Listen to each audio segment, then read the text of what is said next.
Oh, hello there, General Kenobi. I see that we're starting off strong today with Mark Zuckerberg jokes. Great. It's a good start. Pardon me if I'm a little bit tired today. I am exhausted after moving, trying to get streams, doing 2 streams yesterday, scheduling. So please forgive me if I am a little bit slow. Um, Welcome to a Goblin's Lair, where we talk about TTRPGs, where we talk about Dungeons and Dragons, where we talk about nerdy stuff, and sometimes where I do art, and that will be Wednesdays. Generally, we'll start at 2, sometimes we'll start at 2:15. It will be around there. Friday, we're going to be talking about Elon Musk and Twitter over on Dumbfeck Friday, because of course, there's no better place to talk about Dumbfeck Friday there's no better place to talk about Elon Musk than Dumbfeck Friday, in my humble opinion. But hey, what do I know? I'm just a goblin. I do have a cup of tea. Right here. There's been a little bit of a conversation that's been going on in the TTRPG gaming space about metagaming and what metagaming is and whether or not it's a good thing or a bad thing and how to deal with it or how to cope with it, or do you allow it at your table? How do you handle it as a dungeon master, etc., etc., etc. So I wanted to talk a little bit today about what exactly metagaming is and what about it is good and what about it is bad, because it can kind of go either way depending on depending on how you handle it and what kind of metagaming we're talking about, right? So there are metagames. So there's different kinds of metagaming, right? So if you're talking about metagaming in Dungeons and Dragons, character building is metagaming. You are playing the metagame, the game before the game, or the game above the game. So there's what's happening at the table, and then like what's happening in the game, in character, and then there's whatever talk is happening above board, right? So if I have a question for the DM and I drop character and I say, hey, question for the DM, that would technically be metagaming. There are certain spells in Dungeons and Dragons that actually require you to metagame. You have to know what you're rolling to save against. So if somebody casts Fireball at you, you know you're rolling a Dex save, right? So you have to. So if you have abilities that give you advantage on that, you need to know what's going on, right? So there are certain things that metagaming is built into the game itself, and that's not usually what people are talking about when they're talking about metagaming. Card games like Magic the Gathering or Yu-Gi-Oh! Or even Pokemon, as well as competitive Pokemon play, and things like League of Legends, all have something called a meta or a meta game, and it's where you're playing or you're mathing out what is the best strategies, right? So if I say this character in League of Legends is better than this character, unless this character has this teammate, then that would be the metagame. What champions are currently strong with whatever is currently going on in the game.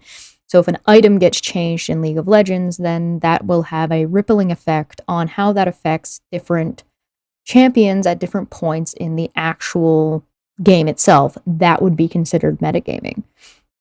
When you're talking about Dungeons and Dragons and from a DM perspective, you kind of have to know what you're getting into and what is and is not metagaming, and knowing ahead of time what you're willing to allow. So being able to identify different types of metagaming is handy dandy, and also understanding that metagaming isn't inherently bad or doesn't make somebody inherently a bad player, particularly if you're new. If you're a new player, then you should be metagaming all the time because you're trying to learn the game, right? You should be asking your DM questions. You should be trying to figure out what is and is not, right? One of the main examples people use for metagaming is trolls. In Dungeons and Dragons are weak to acid and fire, so they have a lot of regenerative power, but if they're hit with a fire spell or fire damage or acid damage, they won't regenerate. And so a lot of times it's a question about whether you, the player, know that or whether you, the character, know that, right? So a lot of people know that a troll can regenerate and that there are ways to stop it from regenerating. Is that something your player, like your character, would know? And the answer is maybe, maybe not. It really just depends on the character you're playing, because some characters might inherently know that. It depends on the world that you've built. If you've built a world that has lots of different adventurers in it, then you have a world that is likely to have shared information, or like common information for creatures or monsters that are semi-regular threats. So even if they're not all the time attacking a town, that doesn't mean that there hasn't been like a nest of trolls in an area and they've dealt with them before, and so it's in a book somewhere, or there's like a general warning on the board that if you're going into this swamp, there are trolls, and here's effective ways of dealing with trolls, and maybe there's an inflation for the price of alchemist's fire or alchemy, like any kind of alchemy, acid, or fire damage items in that town, so they cost more because they can charge more because trolls are more of an active threat in the area, right? These are all things you can consider as a DM. So maybe when a player says, oh, well, it's a troll, throw fire damage at it, maybe there's a reason that that character knows this about trolls. But I mean, that also depends on like, is the player being a douche? Does that character have no reason to? Right? So that's kind of something you have to discuss. It's basically like if you were to take a really good example of common metagaming that happens is deciding whether or not a druid can wild shape into a certain beast.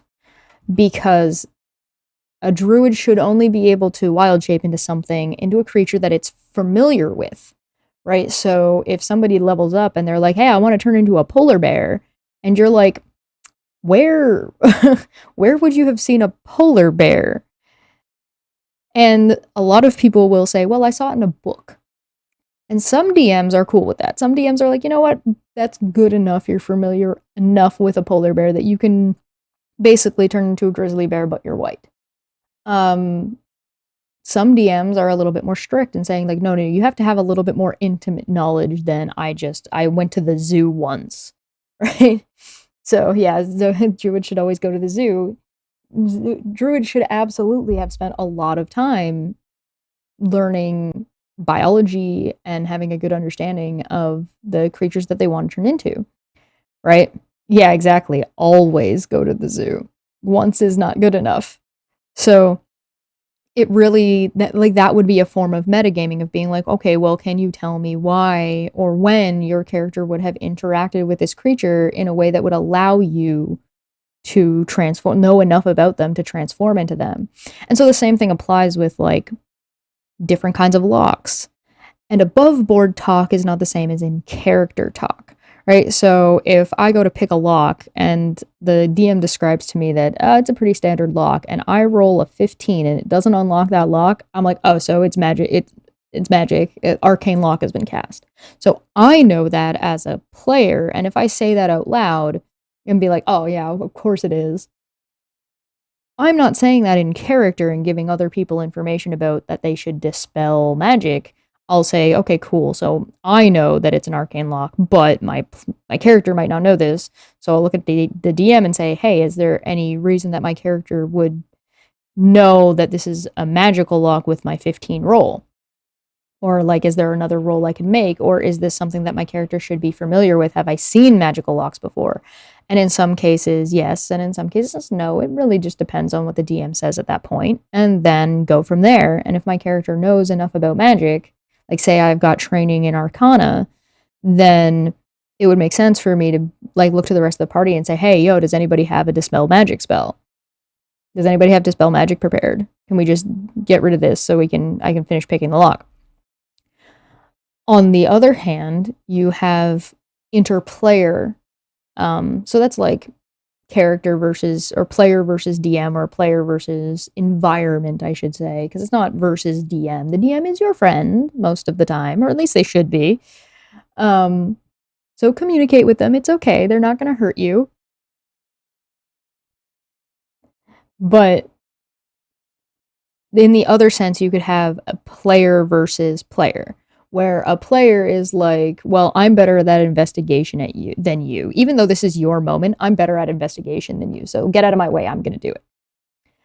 And I've had that kill players before because they were like, well, I'm really good at investigation, so I'm going to go first and go investigate. But I'm the wizard and I'm squishy and I've just walked into a trap because I'm not very good at perception.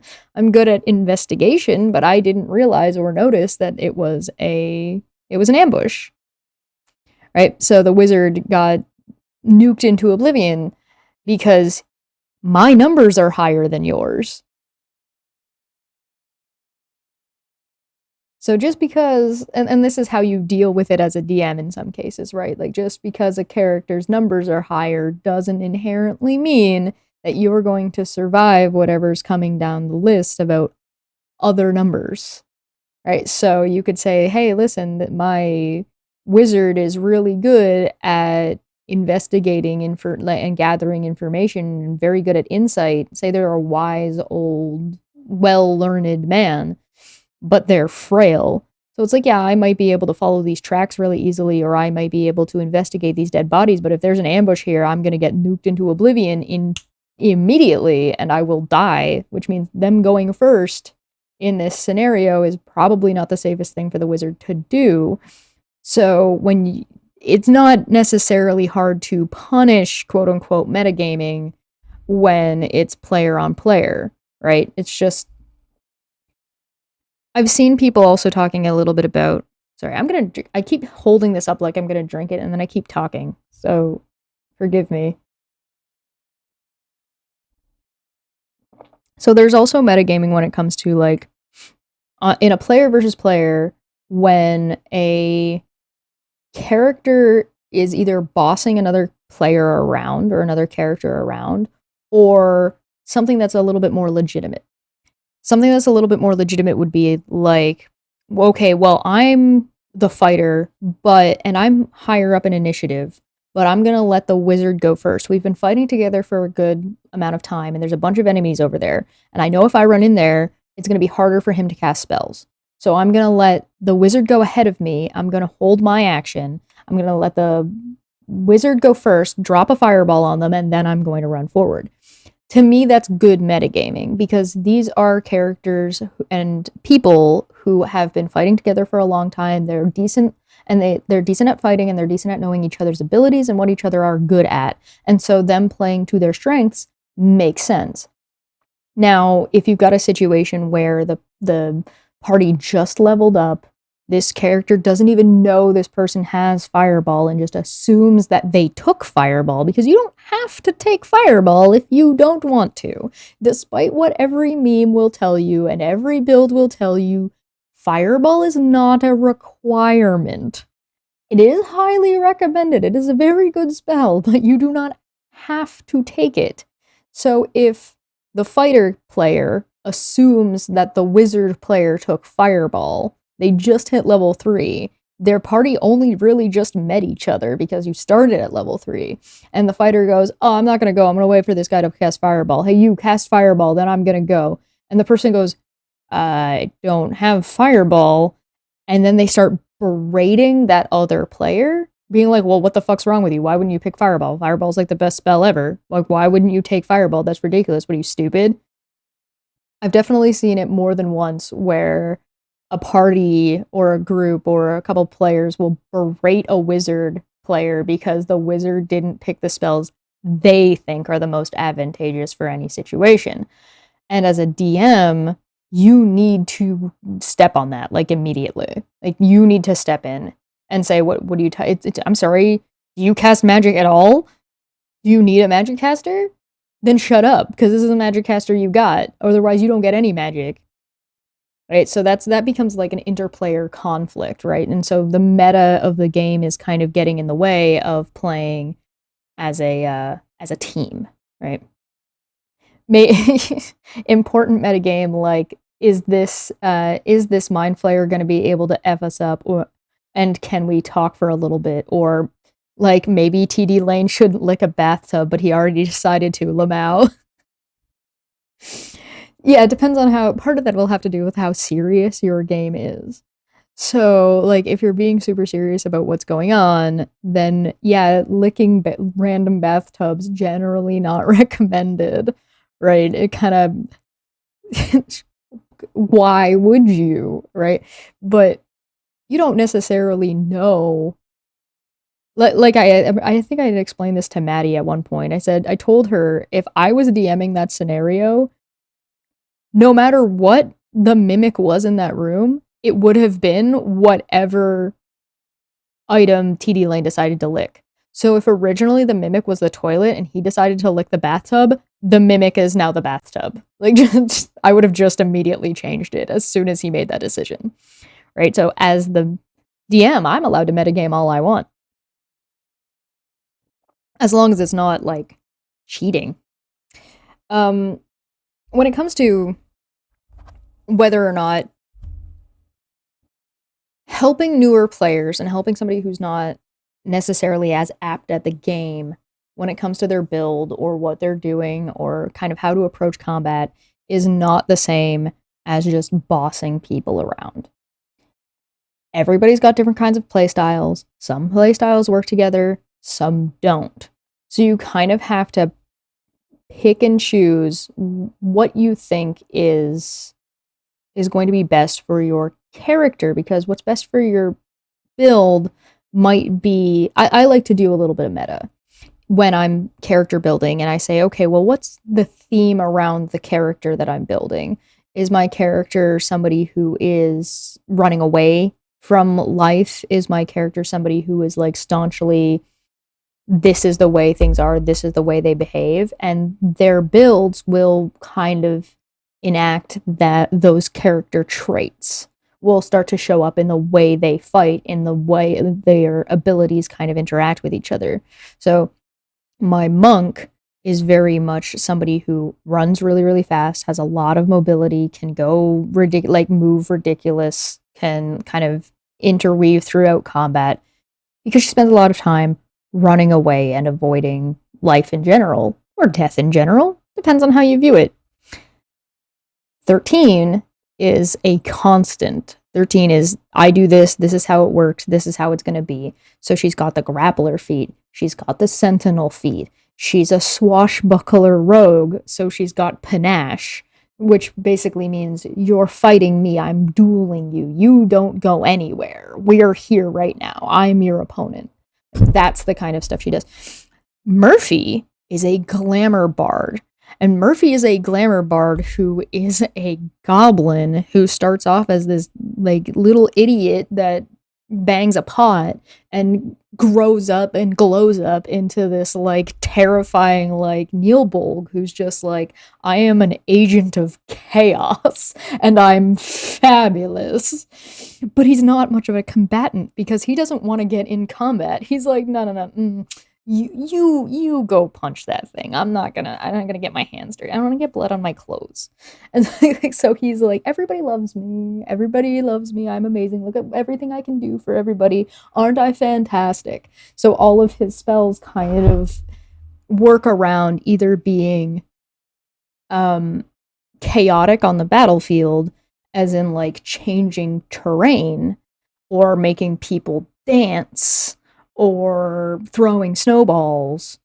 So he's got a lot of utility. He's got like glyphs and things. So it's just like he's got a lot of prep and setup time, right? Because he uses them in his performances. Because he's a performer. So it all really just depends on like, that is metagaming. I'm taking the concept of the character and who the character is and what they're supposed to be, and I'm using that to decide what their skill tree is going to be. What abilities are they going to take? What spells are they going to take? All of that goes into there, right? So metagaming is not inherently bad. It's not inherently wrong. It's just problematic when you're using it to cheat somebody. So if you were to take, let's say, a character has, let's say the fighter, right? The fighter has a side story where he's trying to recover a family heirloom, right? And above board, the DM and the fighter are having a moment where the fighter gets some information about where that heirloom might be and where it can maybe be found. And the rogue player goes, okay, well, I'm going to go over here now. And they don't have the information that the fighter has. They're just going to arbitrarily go there. And the reason that they're going there is so that they can go steal it before the fighter gets there. It's like, well, you don't know it's there. And they're like, well, I just I got a feeling. It's like, no, that's bullshit metagaming because you're trying to rob somebody else of their character moment. Now, could you steal it from the fighter later? Sure. Can you convince the fighter to tell you that information and then you go off on your own and do that? Sure, if that's the kind of game you're playing at your table and everybody's consented to that game, then absolutely. But if you're playing a game where everybody's like, listen, we're not doing PvP, we're not going to be fighting each other for items and stuff, and you do that, you're an asshole. Don't be an asshole. You're playing a game for fun. You're supposed to be working together. You are a team. Dapper, who's got a membership for 2 months. Do you know the way to play the game, my Bruda? And here's the thing: there's no right or wrong way to play Dungeons and Dragons, but there is a right or wrong way to interact with your friends. The people you're playing with are your friends. Why are you being an asshole to your friends? Don't understand. But yeah, you don't have to fight each other over it, right? So I don't know. I also, from a DM perspective of how you kind of navigate and deal with metagame, I actually rely on my players metagaming a lot of the time. I expect them to think above board to a degree. So I want the players to realize something and not the characters to realize something. So then the players are like, oh shit, but how are the characters going to react to it? And I like to kind of play with the expectation of, oh, there's going to be we're going to fight a dragon.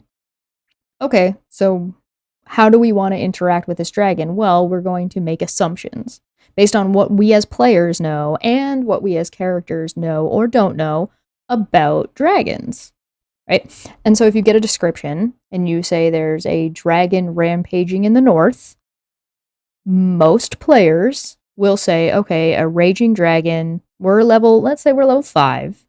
So it's probably a young dragon. It's up north, which means it's going to be something that deals with cold, and it's rampaging, so it's probably a white dragon. That would be standard, that would be by the book, that would be as you would expect, right? Now, what if it's not a white dragon? What if it's a different kind of rampaging dragon that is just somewhere lost? Right?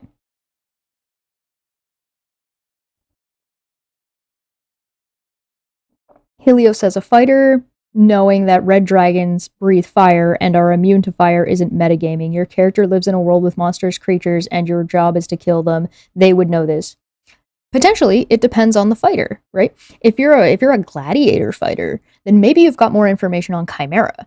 Maybe you've got more information on giants. Maybe you've got more information on things that you would find in gladiatorial combat and not very much things that you would find in the Outlands, right?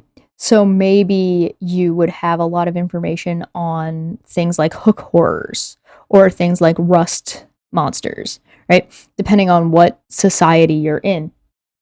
I wouldn't expect very many Underdark denizens to know a whole ton about a green dragon, because why would a green dragon be there? At least not at least they would be incognito, right? So dragons are also not beasts, and a lot of the time a dragon is treated as a beast, and they're not. They're just as intelligent as the players are, if not more, depending on their age. And so, depending on their age, depending on their life experience, that's up to you as a DM. Urban green dragons live in city parks. Maybe. It's also possible, like, you go to the Underdark and you run into a silver dragon, and it's like, why the hell is this silver dragon in the Underdark? And now suddenly you've got some questions. But what is it that's making you ask these questions? Why are you surprised to see a silver dragon in the Underdark? Well, it's because you're metagaming. You're using your metagame knowledge to tell you, well, okay, this is the information I know about silver dragons. So now your players, you're using, as a DM, you're using the players' presuppositions and their expectations and their assumptions to put them off kilter. Because now they're like, well, why the hell is this silver dragon here? And as a DM, you're like, well, why not? Why shouldn't it be there? And the characters are like, is there a reason this dragon shouldn't be here? Depends on how much you know about dragons. If you're a knight in shining armor that spends their time and has spent their days defending a city from a red dragon that lives in the area, then absolutely it 100% makes sense for even a level 1, even like the kid down the road who lives at the baker shop knows that the red fire dragon is immune to fire damage, right? So it's something that is common knowledge. Right, so it really just depends on how prevalent dragons are in your particular setting and how prevalent you want them to be.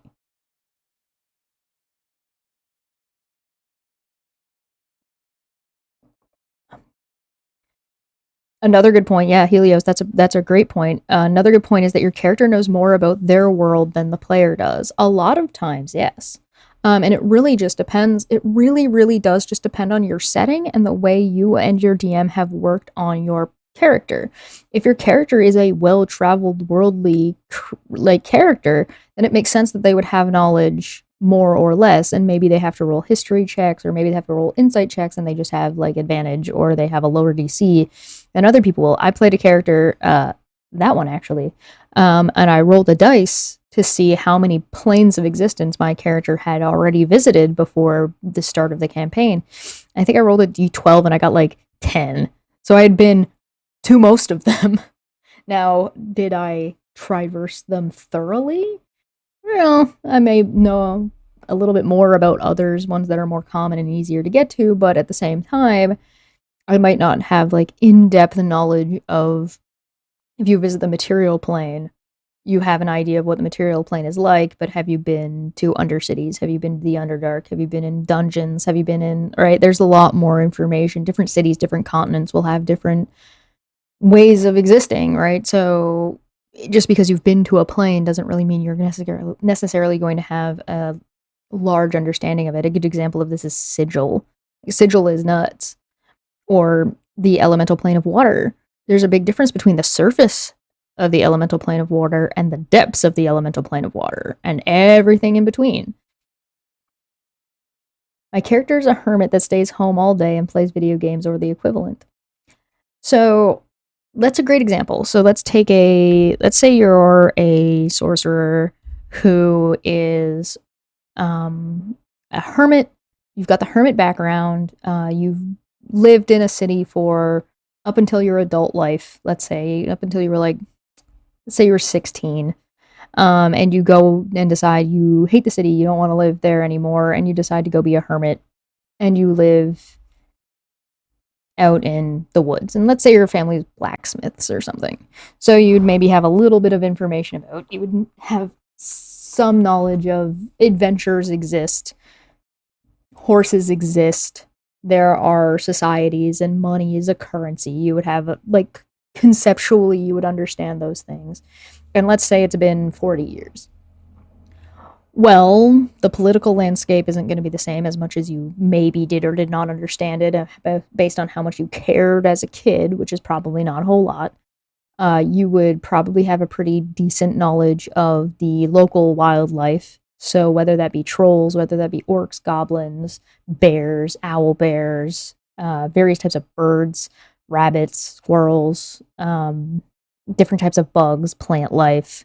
If there's a shambling mound in the area, if there's a hag that lives nearby, all of these things would be where the hunter's roads are. You would have understanding of that, deer, fauna, flora.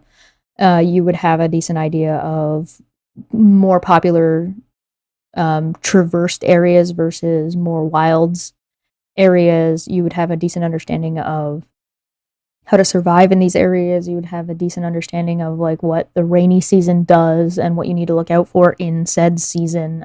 If it snows in that area, this is all, like, you might be able to recognize certain weather patterns. And this depends on like where you are. So you would still have innate knowledge of the local area that you're from. So you might not know what a gelatinous cube is. You might not have any idea about that, but you might be somebody who is far more cautious than somebody who's like, oh, whatever, it's jelly, who cares, right? Another example is like if you're, let's say you lived in a library, you lived in a school your entire life.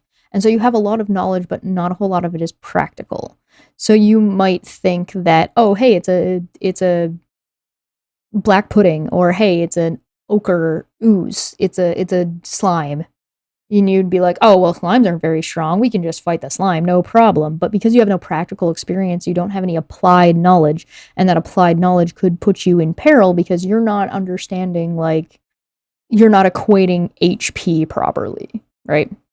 One of my favorite meta games is people saying, hey, how hurt is everybody? And on a scale of, and somebody responds of, on a scale of 50, I'm at a 27. So they're telling you they're at 27 HP out of 50, right? And so, like, I find that not too. I find that I'm usually okay with stuff like that, particularly when you're out of combat. When you're still in combat, I think it's good to stick with, like, I'm looking really rough, or like, saying you're bloodied, I think is a term that doesn't get used often enough, because bloodied means you're at 50%.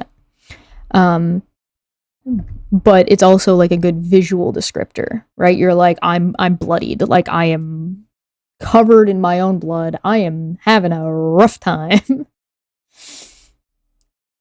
For me, DMing, a big part of the campaign is prep world building. Should be figuring out what's common knowledge. That's something a DM should think about. I agree.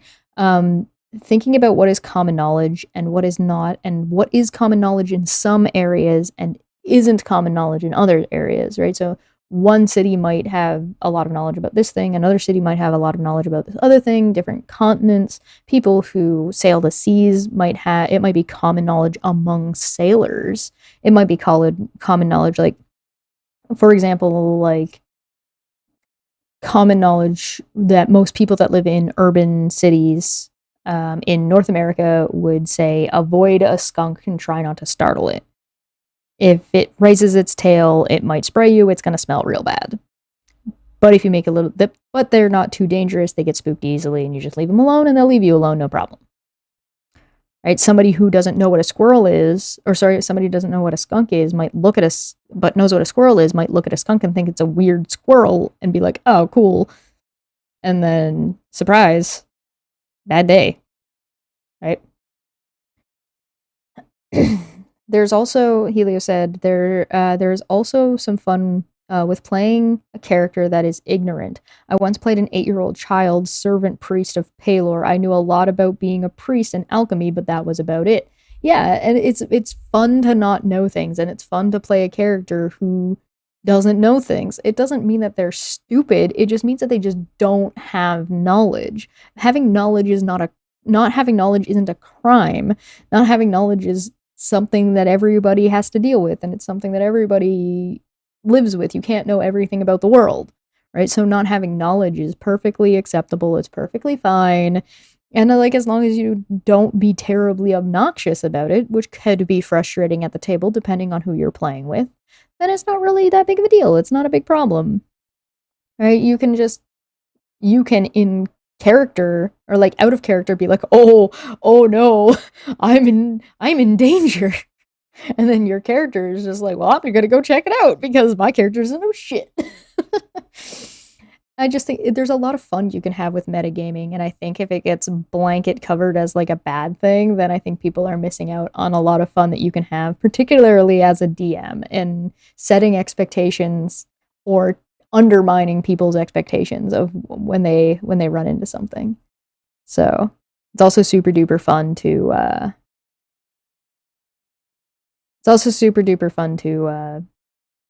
outplayer your players sometimes. So if you've got, I assure you, a murder hobo party or a party of like crazy players will never outplayer me as a DM. And yes, that is a challenge. I encourage you to try. But it's a lot of fun. I enjoy stuff like that. I also enjoy when people try to bend things that are a little bit metagamey. So if you know that you have to have a certain distance to be able to do a charge and you're trying to go around a corner, you can talk to your DM and say, okay, listen, this is what I'm trying to do. Is there a way for me to do this? I know technically by the rules that I can't quite make it. And then maybe your DM will be like, you know what? I'll allow you to roll da da da da da to see if da da da da da da da. Right?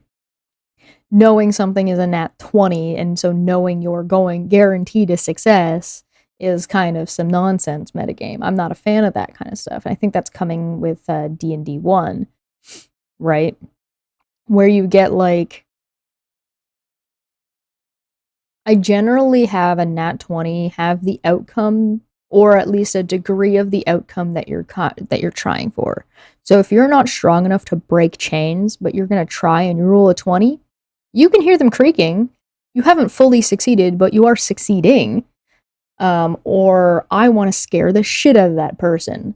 Okay, nat 20. All right, so what do you want to do? I want to scare the absolute shit out of them.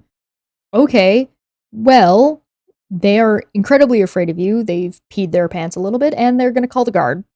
They're going to, and they're like, oh shit, I didn't want them to call the guard. It's like, well, I don't know what you expected. So it's like, you might succeed. The task successfully failed, or task failed successfully. So I'm going to give you the outcome that you want, but the consequences of that might not be what you're expecting if you didn't think that thing through. I am also a fan of Rocks Fall and Party Dies, but hey, that's just me.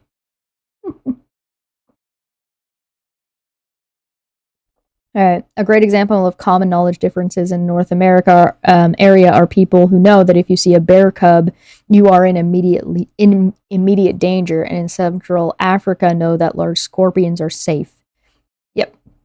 Recognizing the different animals and what you can and cannot interact with and in what way. Like, it might be common knowledge to a local area that don't wear a mask, because if you wear a mask, the crows in the area are going to attack you because they have generational knowledge of a time a guy in a mask attacked some of their flock. Murder. So it would be common knowledge in that area, right? But it's not common knowledge everywhere else because it doesn't apply anywhere else, right? So you might have a local area that's like, no, no, no, don't wear masks. And then another area that's like, oh, what? Why would that be a problem? So if you walk into town and you're wearing a mask and everybody stays the hell away from you and suddenly you're attacked by birds, it's like, what the fuck? Anyway, it's good to look into the local area before you go visit and respect the local wildlife, just in general. Metagaming isn't terribly bad. Please enjoy and do what you can with it because it can be fun sometimes. And